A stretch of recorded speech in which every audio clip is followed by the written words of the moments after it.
Hello everybody, this is Mahendra Sahu and वंसली welcome to MH classes. जैसा कि आप जानते हैं, हम मध्यकालीन भारत के इतिहास से संबंधित जो प्रमुख युद्ध हुए हैं उनकी सीरीज लेके चल रहे हैं, जिसमें हमने पहला पार्ट कवर किया था तराइन के युद्ध से संबंधित। यदि आपने अभी तक पहला पार्ट नहीं देखा है तो लिंक डिस्क्रिप्शन में है, आप जाके उसे देख सकते हैं। आज हम डिस्कस करने वाले हैं पार्ट 2, जिसमें हम एग्ज़ाम में आने वाले फैक्ट के साथ साथ फुल डिटेल्ड एनालिसिस भी करते हैं। ओके, सो चलिए स्टार्ट करते हैं पार्ट 2। इसमें सबसे पहला क्वेश्चन जो हमने शामिल किया है, it is related to the first battle of Panipat. Panipat का पहला युद्ध कब हुआ था? मोस्ट इंपॉर्टेंट क्वेश्चन है, जिसमें हमने फैक्चुअल पॉइंट के साथ साथ फुल डिटेल भी शामिल की हुई है। ओके, सो जैसा यहाँ पे आप देख सकते हैं, पानीपत का जो पहला युद्ध था वो लड़ा गया था 21 अप्रैल 1526 या 21 अप्रैल 1526 ईस्वी को। किस किस के बीच में लड़ा गया था, ये भी मोस्ट इंपॉर्टेंट पॉइंट है, तो आपको याद रखना है। बाबर और इब्राहिम लोदी के बीच में पानीपत का जो पहला युद्ध है वो लड़ा गया था। ठीक है ना। सबसे पहले डेट 21 अप्रैल 1526, किन किन के बीच में? बाबर और इब्राहिम लोदी के बीच में लड़ा गया था। अब इस युद्ध में जीतता कौन है? तो इस युद्ध में बाबर की विजय हो जाती है। सबसे इंपॉर्टेंट पॉइंट आपको यहाँ पे याद रखना है कि इस युद्ध में बाबर की विजय होती है और इब्राहिम लोदी की युद्ध के एरिया में ही मृत्यु हो जाती है। इब्राहिम लोदी ऐसा पहला कह सकते हैं हम लोग रूलर था मिडाइवल इंडिया के समय पे, जिसकी युद्ध क्षेत्र में मृत्यु हो जाती है या युद्ध लड़ते लड़ते मृत्यु हो जाती है। ठीक है, तो ये फैक्ट भी आप लोगों को याद रखना है। और इसी पानीपत के प्रथम युद्ध के बाद इंडिया में मुगल साम्राज्य की स्थापना की जाती है। किसके द्वारा? बाबर के द्वारा। ठीक है, तो ये सारे पॉइंट इंपॉर्टेंट है। पानीपत के प्रथम युद्ध से रिलेटेड आप लोगों को सारे पॉइंट यहाँ पे याद होना चाहिए क्लियरली। ठीक है ना, क्योंकि कोई भी फैक्ट एग्जाम में इससे रिलेटेड पूछा जाता है। यदि बात करें कि बाबर कौन था, इसी तरह बात करें कि इब्राहिम लोदी कौन था, तो इब्राहिम लोदी जैसा कि आपको पता है, मुगल्स के पहले भारत में दिल्ली जो थी, दिल्ली डायनेस्टी जो थी उसका रूल चलता था। और दिल्ली डायनेस्टी के अंतर्गत 5 अलग अलग डायनेस्टीज़ ने रूल किया हुआ था। इन 5 डायनेस्टीज़ में सबसे फर्स्ट थी स्लैब डायनेस्टी, जैसा कि आपको पता होगा, नहीं भी पता होगा तो अभी यहाँ पे आप देख सकते हैं। स्लैब डायनेस्टी थी, खिलजी डायनेस्टी थी, तुगलक डायनेस्टी थी, सैयद डायनेस्टी थी और लोदी डायनेस्टी थी। और इस लोदी डायनेस्टी के जो लास्ट रूलर थे वो थे कौन? इब्राहिम लोदी। तो आपको समझ में आ गया होगा इब्राहिम लोदी कौन थे? लोदी डायनेस्टी के लास्ट रूलर थे। किस डायनेस्टी के अंदर? दिल्ली डायनेस्टी के अंदर। इसी तरह बाबर कौन थे? तो बाबर फरगना के शासक थे। या बात करें इनका जन्म कहाँ हुआ था, तो इनका जन्म हुआ था आज की जो उज्बेकिस्तान कंट्री है, उज्बेकिस्तान कंट्री में इनका जन्म हुआ था। उसके बाद ये फरगना के शासक बन गए थे। ठीक है, और फरगना के शासक बनने के बाद इन्होंने इंडिया पे अटैक किया हुआ था और इंडिया पे अटैक किया। पानीपत का पहला युद्ध हुआ और इसमें इनकी विजय होती है। और इस युद्ध के बाद ये इंडिया में क्या करते हैं? मुगल साम्राज्य की स्थापना कर लेते हैं। हालांकि ये तो पहला युद्ध था, बट इनके द्वारा कुछ और युद्ध भी लड़े गए थे, जिसके बाद ये पूरी तरह से हमारे हिंदुस्तान वाले एरिए को अपने कंट्रोल में ले लेते हैं। तो हम यहाँ पे शॉर्ट में उन युद्ध के बारे में भी देख लेते हैं कि कब कब ये युद्ध लड़े गए थे और किन किन के बीच में ये युद्ध लड़े गए थे। सबसे पहले आता है खानवा का युद्ध। ठीक है, पहले क्या था? पानीपत का युद्ध। ठीक है ना, पानी आप याद रख सकते हैं। देन खानवा का युद्ध, खाना आप याद रख सकते हैं, पानी खाना। ठीक है, पानीपत का युद्ध 1526, खानवा का युद्ध 1527 ईस्वी में लड़ा गया था। ठीक है, हर साल बाबर के द्वारा एक एक युद्ध लड़े गए थे। 1526 में पानीपत, 1527 में खानवा, 1528 में चंदेरी का युद्ध और 1529 में घाघरा का युद्ध। तो ये सारे पॉइंट आप लोगों को यहाँ पे क्रम वाइज तो याद रखने ही है ईयर, साथ में उनके नाम भी याद रखने हैं। खानवा का युद्ध 1527 में हुआ था, जिसमें बाबर का सामना हुआ था राणा सांगा के साथ। ठीक है, याद रखेंगे, एक तरफ थे बाबर ऑब्वियसली, दूसरी तरफ थे राणा सांगा। और इस युद्ध में भी किसकी विजय होती है? बाबर की ही विजय होती है। ठीक है, तो 1527 में हो गया आपका खानवा का युद्ध। जिसमें किसकी विजय होती है, बाबर की विजय होती है। कौन पराजित होता है, राणा सांगा पराजित हो जाते हैं। इसी तरह चंदेरी का युद्ध हुआ था 1528 ईस्वी में। किस किस के बीच में हुआ था, बाबर और मेदिनी राय के बीच में हुआ था। ठीक है, बाबर और मेदिनी राय जो कि चंदेरी के शासक थे, उनके बीच में युद्ध हुआ था 1528 ईस्वी में, जिसे कहा गया चंदेरी का युद्ध। इस युद्ध में किसकी विजय होती है, तो ऑब्वियसली इस युद्ध में भी बाबर की ही विजय होती है। जितने भी युद्ध इंडिया में लड़े गए थे बाबर के द्वारा, उसमें बाबर की ही विजय होती है, क्योंकि बाबर के द्वारा उस समय पे जो आर्मी थी, या बोल सकते हैं हम लोग जो भी चीज़ उसके द्वारा अगेंस्ट द एनिमी फाइट करने के लिए यूज़ की जाती थी, वो मॉडर्न थी, आधुनिक तकनीक का उसके द्वारा यूज़ किया जाता था। जैसे उस समय पे उसके द्वारा जो तोप वगैरह होती है, आर्टिलरी गन जिसको हम बोल सकते हैं, उनका यूज़ किया जाता था, या तुगनुमा टेक्नोलॉजी उस समय पे बोला जाता था, जिसका यूज़ किया जाता था युद्ध करने में। तो इस तुगनुमा टेक्नोलॉजी के कारण वो क्या करता था, इसमें तोप्स का वो यूज़ करता था। किसी भी राजा के जो फोर्ट्स होते थे, किले होते थे, उनकी दीवारों को वो आसानी से ब्रेक कर देता था, आसानी से तोड़ देता था और उस पर अपना कब्जा कर लेता था। तो मॉडर्न टेक्नोलॉजी के कारण, मॉडर्न तकनीक के कारण वो क्या करता था, सारे युद्ध को आसानी से जीत जाता था। तो हमने डिस्कस किया पानीपत का युद्ध 1526, खानवा का युद्ध 1527, चंदेरी का युद्ध 1528। तीनों युद्ध में अभी उसकी विजय हुई है। और लास्ट युद्ध जो उसके जीवन का था वो था घाघरा का युद्ध, या कई बार घग्गर का युद्ध भी बोला जाता है, जो 1529 ईस्वी में हुआ था। इस युद्ध की खास बात ये थी कि यह युद्ध बाबर के द्वारा नहीं किया गया था, मतलब बाबर ने अटैक नहीं किया था, इस पे बाबर के अगेंस्ट अटैक किया गया था। किसके द्वारा, महमूद लोदी के द्वारा। महमूद लोदी किस फैमिली से बिलोंग करता था, तो अभी हमने देखा था पानीपत के युद्ध में इब्राहिम लोदी को पराजित किया गया था, किसके द्वारा, बाबर के द्वारा। तो उसी इब्राहिम लोदी की फैमिली से बिलोंग करता था कौन, महमूद लोदी। तो याद रखेंगे महमूद लोदी, इसके नेतृत्व में बंगाल और बिहार की सेना, है ना, महमूद लोदी प्लस बंगाल की सेना प्लस बिहार की सेना, इन तीनों ने मिलके बाबर के विरुद्ध अटैक किया हुआ था। ये पॉइंट आपको याद रखना है। बट इस युद्ध में भी किसकी विजय होती है, ऑब्वियसली बाबर की ही विजय होती है। ठीक है, तो ये पॉइंट आप लोग यहाँ पे याद रख सकते हैं। बाबर की सारी स्टोरी, सारे युद्ध हमने यहाँ पे कवर कर लिए। 1526 से लेके 1529 तक 4 युद्ध लड़े गए हैं। पानीपत का युद्ध पहला था, उसके बाद खानवा का युद्ध था, उसके बाद चंदेरी का युद्ध था, फिर उसके बाद घाघरा का युद्ध था। PKCG, ये 4 युद्ध आप यहाँ पे याद रख सकते हैं बाबर से रिलेटेड, जो कि मोस्ट इम्पॉर्टेंट है एग्जाम्स के लिए। इसके बाद क्या होता है, 1530 में ये युद्ध लड़ता है, उसके 6 महीने के बाद ही लगभग 1529 तक ये युद्ध लड़ता है, उसके 6 महीने बाद ही लगभग दिसंबर के आसपास, या कह सकते हैं हम लोग 1530 ईस्वी में बाबर की मृत्यु हो जाती है।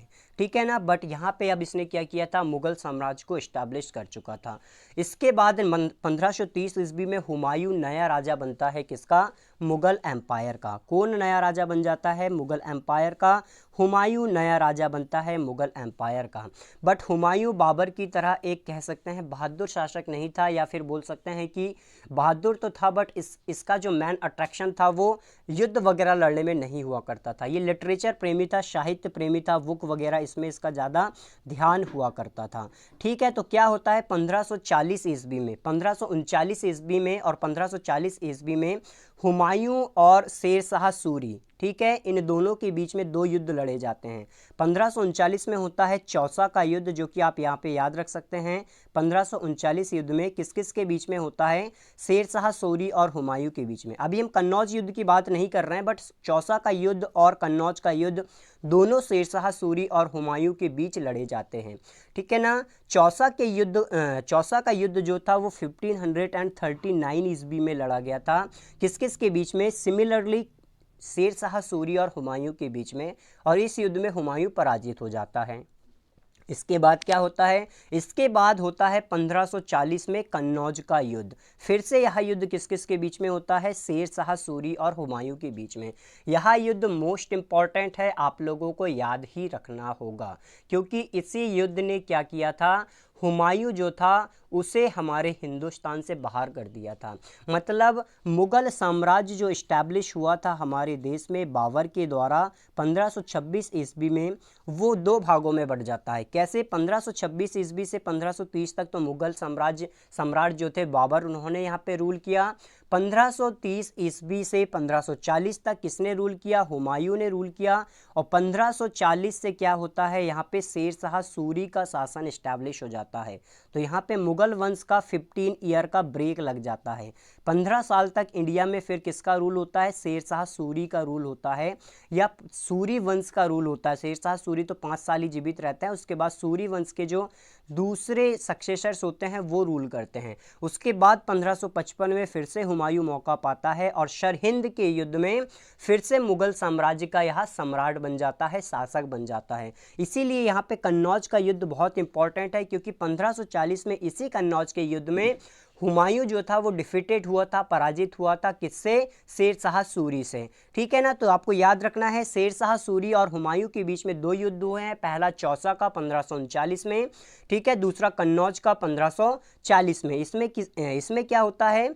इस युद्ध में शेर शाह सूरी की विजय होती है। ठीक है ना, याद रखेंगे, तभी तो वो नया शासक बन पाया था हमारे हिंदुस्तान में। इसीलिए याद रखेंगे 1540 के कन्नौज युद्ध में, जो कि शेर शाह सूरी और हुमायूं के बीच लड़ा गया था, किसकी विजय होती है? हुमायूं की विजय होती है, सॉरी, शेर शाह सूरी की विजय होती है।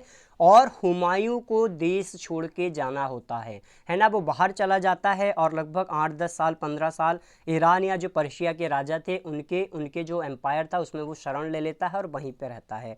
ठीक है ना। क्या होता है इसके बाद? ये सारे पॉइंट तो हमने कन्नौज के युद्ध के डिस्कस कर लिए। 1545 ईस्वी के आसपास शेर शाह सूरी की मृत्यु हो जाती है। शेर शाह सूरी के बाद सूरी वंश के जो दूसरे शासक थे वो इतने पावरफुल नहीं थे, या कह सकते हैं कि शेर शाह सूरी के जो वंशज थे वो इतने पावरफुल नहीं थे।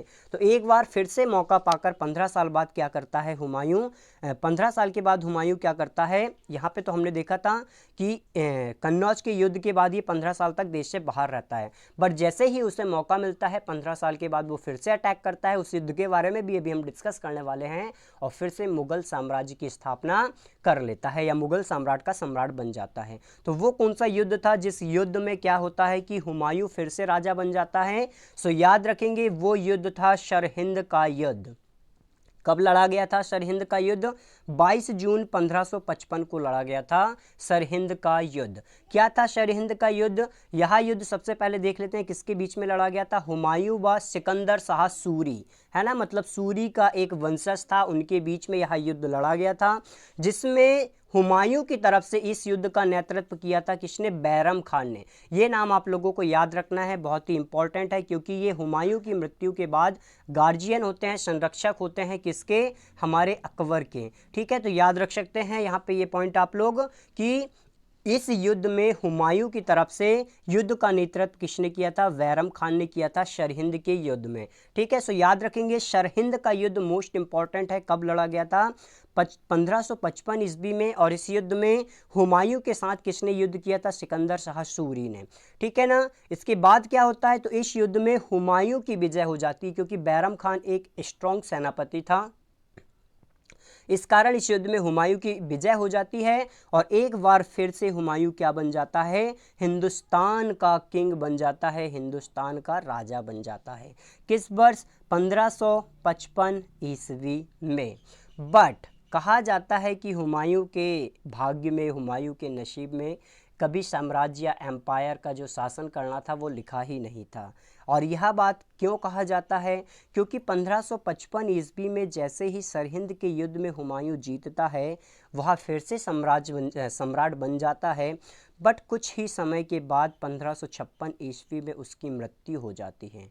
ठीक है ना, ये पॉइंट आप याद रखेंगे कि इस युद्ध के कुछ समय बाद ही हुमायूं की मृत्यु हो जाती है। और जैसे ही हुमायूं की मृत्यु होती है, उस समय पे उनका जो कह सकते हैं बेटा था अकबर, ठीक है ना, वो लगभग 13 साल का था, क्योंकि 1542 ईस्वी में इनका जन्म हुआ था, तो वो लगभग 13 साल का था और इसे ही क्या बना दिया जाता है, मुगल साम्राज्य का नया शासक बना दिया जाता है। बट इस समय पे ये सिर्फ 13 साल का था, तो इनके जो गार्जियन थे वो कौन थे, बैरम खान। याद रखना है, जो हुमायूं के समय सेनापति थे वो इस समय पे भी थे, अकबर के समय पे, और यही बैरम खां क्या करते हैं, अकबर को राजा बनाते हैं और पूरा शासन कुछ समय के लिए वो अपने कंट्रोल में रखते हैं। सो आई होप यहाँ पे आपको समझ में आ गया होगा सरहिंद का युद्ध क्या था और इसका क्या इम्पोर्टेंट था। इसके बाद क्या होता है, पानीपत का दूसरा युद्ध होता है। पानीपत के दूसरे युद्ध होने का क्या कारण होता है, सूर्यवंश के जो वंशज थे उनको लगता है कि हुमायूं की तो मृत्यु हो चुकी है और अकबर अभी कितने साल का है, सिर्फ 13 ईयर का है, तो इतना छोटा, एक प्रकार से कह सकते हैं कोई बच्चा है, ये कैसे राजा बन सकता है। तो उन्हें लगता है कि हम युद्ध करेंगे और फिर से जीत जाएंगे, तो इसीलिए फिर से युद्ध होता है और यह युद्ध होता है 1556 ईस्वी में, 5 नवंबर 1556 ईस्वी को, और इस युद्ध को कहा जाता है पानीपत का दूसरा युद्ध। ठीक है, याद रखना है, पानीपत का दूसरा युद्ध कब लड़ा जाता है, 5 नवंबर 1556 ईस्वी को लड़ा जाता है।